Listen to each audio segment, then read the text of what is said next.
Кейбір адамдар үшін спорт ол күнделікті жаттығу жасау, кейбіреулер үшін әуесқойлық, хобби, тек кейбір жандар үшін бұл өмір. Спорт әлемінде жеңістің дәмін татып, биік шыңдарда бағындырған жандар қанша.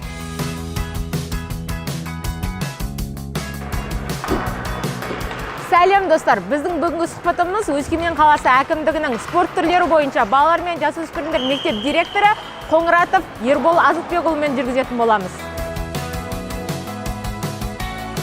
Өскемен қаласын хоккейдің отаны деп санайды. Бұрындары өзге ұлт өкілдерінің балалары көпке қатысатын. Қазіргі таңда Қаракөз қазақтың балалары қатыса ма? Және де Өскемен қаласында қанша хоккей мектебі бар? Елімізде қандай турнирлерге қатысады, жетістіктері бар ма? Хоккей спорты өте керемет спорттың түрі. Бұл ең бір жағынан қиын деп айтса болады. Өйткені бұл мұздың үстінде өзін сырғанап жүру, өзін өнерін көрсету деген сияқты. Осыған қазіргі таңда біздің қазақтың Қарадомалақ балалары көптеп келуде. Және де талпыныстары да жақсы, керемет. Біздің қала бойынша біздің спорт мектеп және де торпедо клубы бар. Біздің спорт мектептен шыққан балалар ары қарай торпедо клубына өтеді. Одан жоғары ересектер жастар командасына, ересектер командасына өтіп өнер көрсетуде. Қазіргі таңда әр біздің мектептерде, кәдімгі образовательный мектептерде хоккейный корт құйылған. Сол жақта кәдімгі мектеп арасында хоккейден жарыстар болады. Біз сол жарыстардың арасында жақсы өнер көрсеткен Өскеменнің үздік оқушылары, талантты ойыншылар болса, оны мектепке аламыз. Мектепке аламыз да, одан ары қарай тәрбиелеп, бізде ұжымда 4 жаттықтырушы бар. Мастер спорт шеберлері әрқайсысы. Солар бізде баптайды, дайындайды, тәрбиелейді, ары қарай торпедоға береді клубқа. Шайбалы хоккейге жас күндерінен алған дұрыс есептейді. Өйткені 5 жастан бастап кейбір балалар бар, 3 жастан да келетін. 5 жастан, 7 жастан 120-130 баладай бар бізде.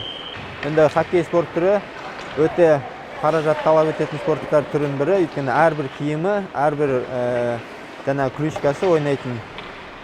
Жоқ дегенде 200 мың, 250 мыңға шығып кетеді бір ойыншыға. Бір форманы алады, бұл жерде конькиін ғана ауыстырады жыл бойынша. Бірақ әр ата-ана қолдан келгенше бізге де көмектесіп, бізде мүмкіндік болса бізде алып жатамыз.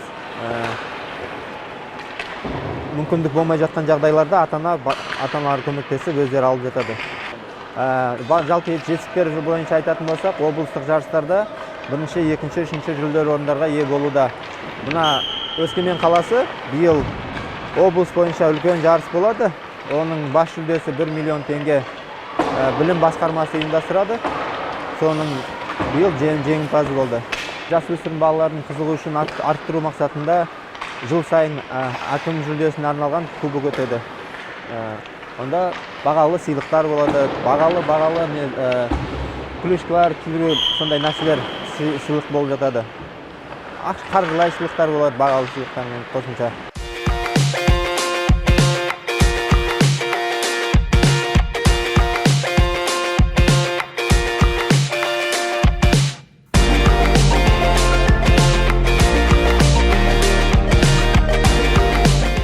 Елдің бәрі айтып жүрген футбол Бразилияда туып, Қазақстанда өлді деген ашыда болса пікірмен келісесіз бе? Қазақстанда бүгінгі күнде футбол даму мақсатында. Неге десеңіз, қазірде бізде футбол бұрын болмаған, шын мәніне келсек, енді келе жатыр. Қазір біздің Астана клуб, оның алдында Қайрат Лига чемпионы өтеді футболдан. Соған жолдама алып, отбордан, іріктеу турларынан өтіп, қазір сол жақта өнер көрсетіп жатыр. Бұл деген бүгінгі таңда бізде үлкен жетістік деп ойлаймын. Өйткені бізде бәрі күрес, бокс, сол жаққа қатты көңіл бөлген. Енді қазір футболға көңіл бөліп жатыр. Футбол өте үлкен даму үстінде деп айтамын. Сіз басқаратын мектепте тәрбиеленіп жатқан өрендердің футболдағы болашағы туралы не айтасыз? Жалпы қазақ футболынан әлемді мойындататын жұлдыздар шыға ма?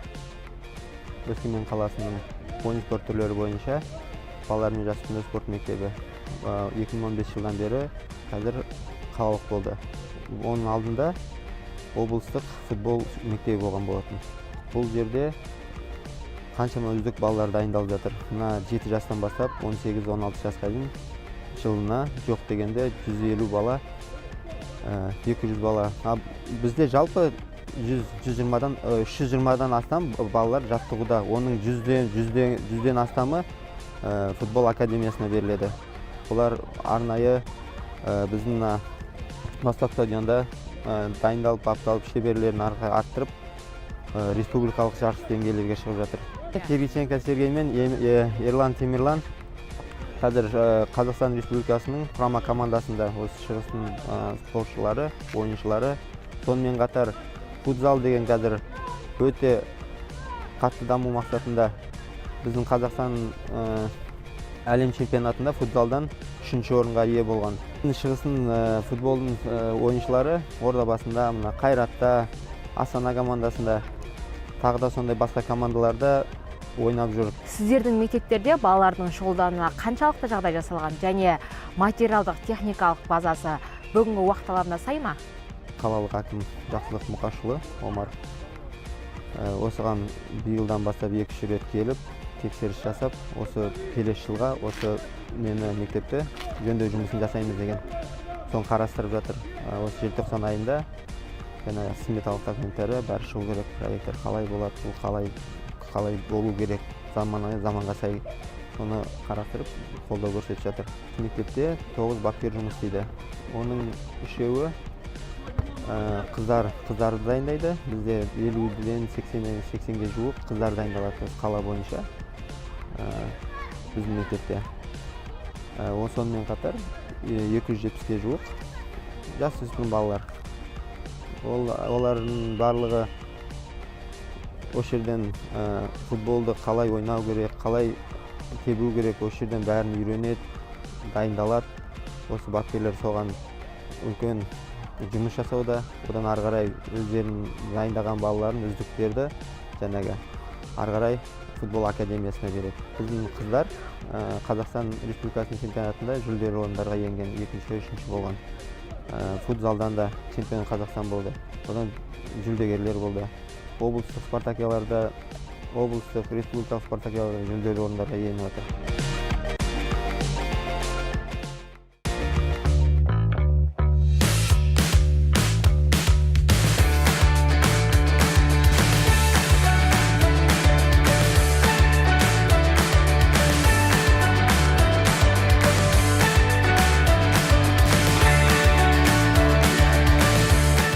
Қазір Алтай арулары қыздарының жеткен жетістіктері аз емес. Елішілік жарыстарды айтпағанда Азия құрлығында көптеген жетістіктерге жетіп жүр.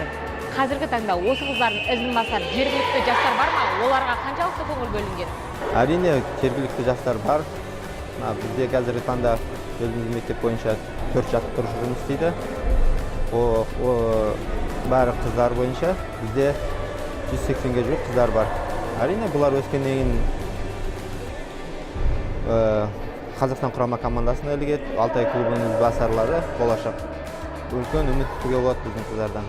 Қазіргі таңда біздің қыздар облыс біріншілігінде 3 рет жеңімпаз болды. Күнделікті сабақ кестесі бойынша оқу жұмыста жаттығуларын жасайды. Жаттығып шыныққаннан кейін іріктеу жасап, облыстық жарыстарға жібереміз. Қалалық біріншіліктерге, спорт мектептің біріншіліктеріне бұндай жарыстарға жіберіп отырамыз. Қазақстанда волейболды жетекші спорт түрі деп айта аласыз ба? Волейбол негізі өте әдемі, қызықты спорт түрі. Нағыз қыздарға арналған спорт түрі. Енді бұны жетекші деп әрине айтуға болады, бұны дамыту керек, ары қарай қолдау керек. Волейбол спортына негізі көп жағдай бөлініп жатыр. Біздің облыс бойынша да Қазақстанда ауыр атлетика, бокс, жеңіл атлетика, күрес түрлері үздік спорттардың бірі. Біздің волейболды да бүгінгі таңда сол деңгейге жеткізіп жетелеуге болады. Өйткені бұл ең әдемі спорттың бірі.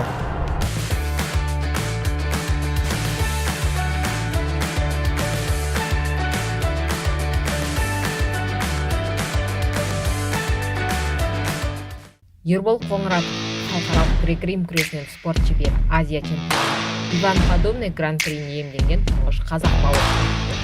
әңгімеміздің соңында өзіңіз туралы айтып берсеңіз, жалпы спорт саласына қалай келдіңіз, неліктен күресті таңдадыңыз және күрестен өзге қандай спорт түрін жаныңызға серік еттіңіз? Грек-рим күресімен күрестім. Спорт саласы бойынша грек-рим күресінде халықаралық дәрежедегі спорт шебері атағына ие болдым. Азия чемпионы болдым. Азияда 2 рет жүлдегер болдым. Әлем чемпионатына қатыстым, бірақ өкінішке орай жүлде орынға ие болмадым. Тағы да енді күресті сағынып былтыр ересектер арасында, былтыр ардагерлер арасында әлем чемпионы атанып келдім. Күресті 2014-те қойған болатын. Яғни 2018 жылы 35-40 жас аралығында, 40-45 жас аралығында ардагерлер арасында әлем чемпионаты жылда өтіп жатыр. Соған барып күресіп, мауқын басып, сағынып жүлдені иеленіп келдім. Әр ауылда, әр районда, өзінің ауылда көбінесе күрес, жаңағы үйірмелері, шаңғы үйірмесі болды бізде.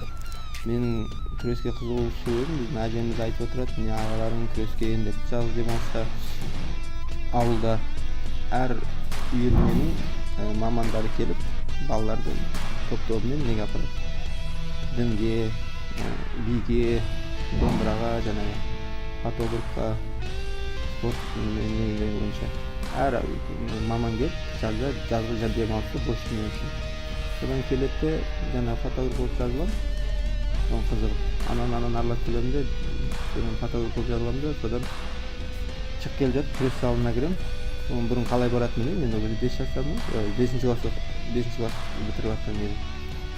Содан сол залды көріп алдым да, содан сонда қалдық. Ойнағысын бүкіл жаз қыс сонда ауылда дайындап жүріп, жарысқа шығармайтын.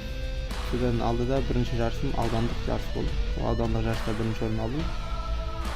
Ең бірінші сыйлығым сол әжеме апарып беріп, мәңгі қуанып.